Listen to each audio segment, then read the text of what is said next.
Okay, so we are now on.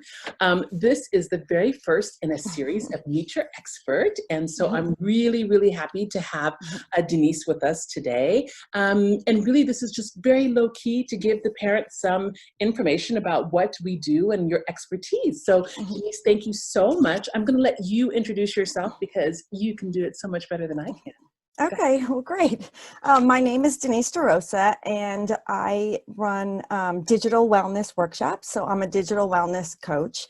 I started my business Cyber Sensible in 2015, really to help parents to keep their kids safe online, to understand what they're doing, and to also kind of take a deep breath, because I think there's so much in the media that overwhelms us that I really think it's important for parents to understand you're doing a good job, you're involved, here's some tips for you, but don't get overwhelmed by it.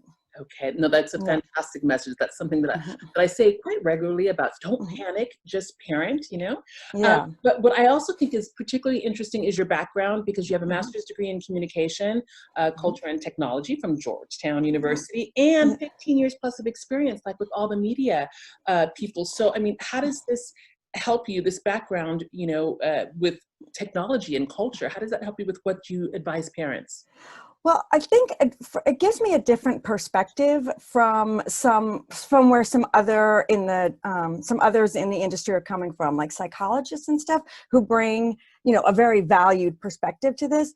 I'm looking at it more from how media and technology affect our culture and how they interact with one another and sort of feed upon one another to affect our communications, to affect our relationships, to affect how we communicate with one another, how we get information, how we trust information, and just the kind of images that we're seeing, all of that stuff. It feeds into politics, art, music, family relationships, everything. So media and communication and technology really are, part of the foundation of who we are and how we interact with one another.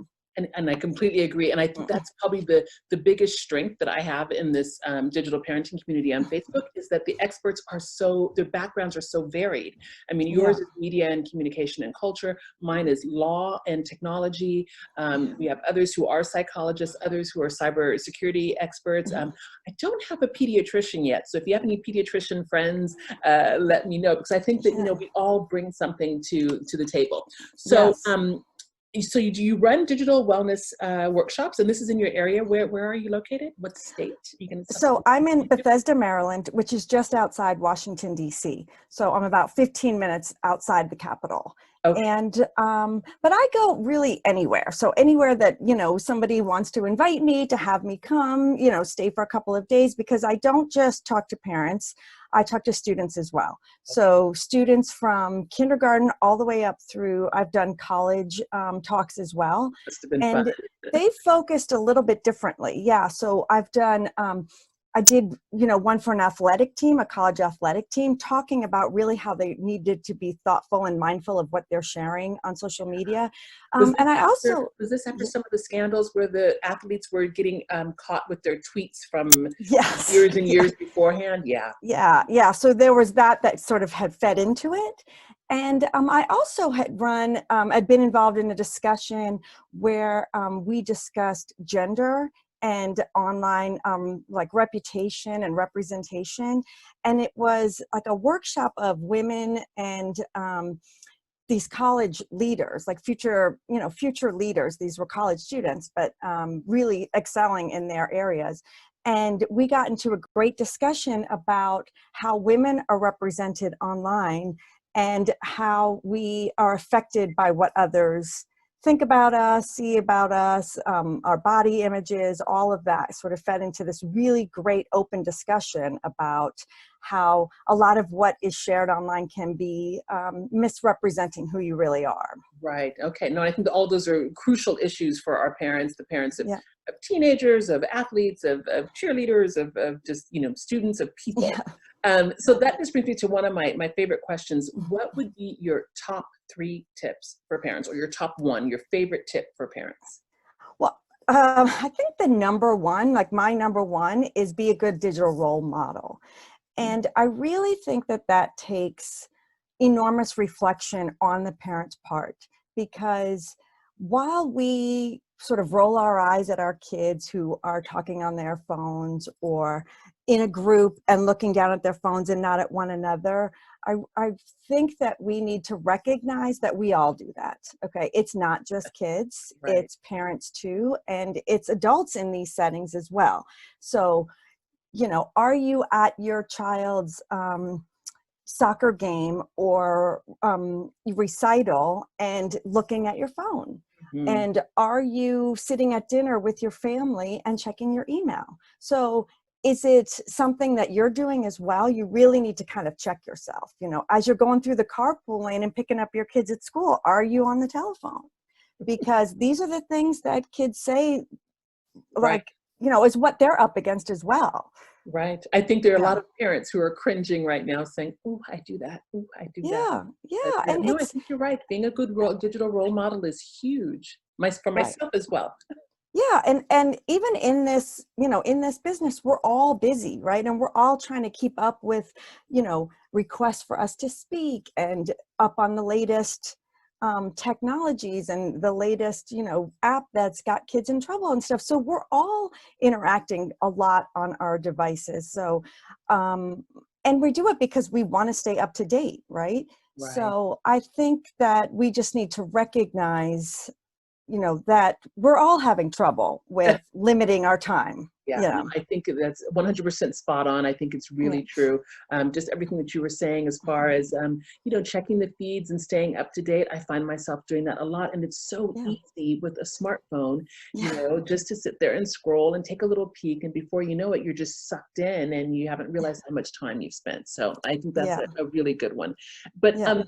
I think a lot of parents are anxious and they're feeling frustrated and they think that they're not super tech savvy or that they're digital dinosaurs.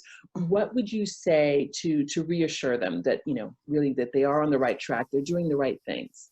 Yeah. So my second tip. So the number one, like I said, is be a good role model. My second one is to focus on the apps and devices that your kids are using, because I think what happens a lot is that we're hearing these, you know, dangers and mishaps that are happening in the news. And so we get really kind of hyped up and concerned about, you know, the latest danger. You know, we need to kind of calm down, take it back to our house and recognize, okay, well, you know what? My kid doesn't even play that game, this latest game or this latest thing that has everybody so concerned. So I really think it's important to focus on whatever gaming system your kids use, what apps they use, what devices they have, focusing on those. Understand why your kids like to use this app or this game or whatever and how they're using it, and then take a look at, you know, setting up those parental controls or those privacy and safety settings, and just make yourself aware of what it is that they're doing and why. Okay. Yeah. And so I know that we've been sharing your social media feeds throughout our community. And then because you're in the community, sometimes if a question pops up, I will tag you if I feel like it's Yeah. something that's specific for you. But always, as always, you know, just join in and answer. But what is the best way for any parents who want to do some further contact with you or get further support or book a workshop? How can they best get a hold of you?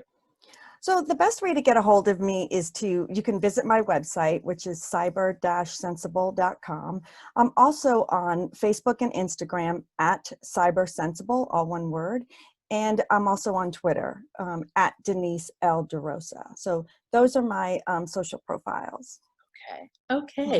Well, like I said, it is just so lovely, and especially to have you be the first one to kick off, I because like I know, said, this I've is known so you now for great. It's so great to see 4 you. years. Yeah, it's just really cool. And I just think that what we're doing is just so important, you know, and there's never enough of us out here doing this work.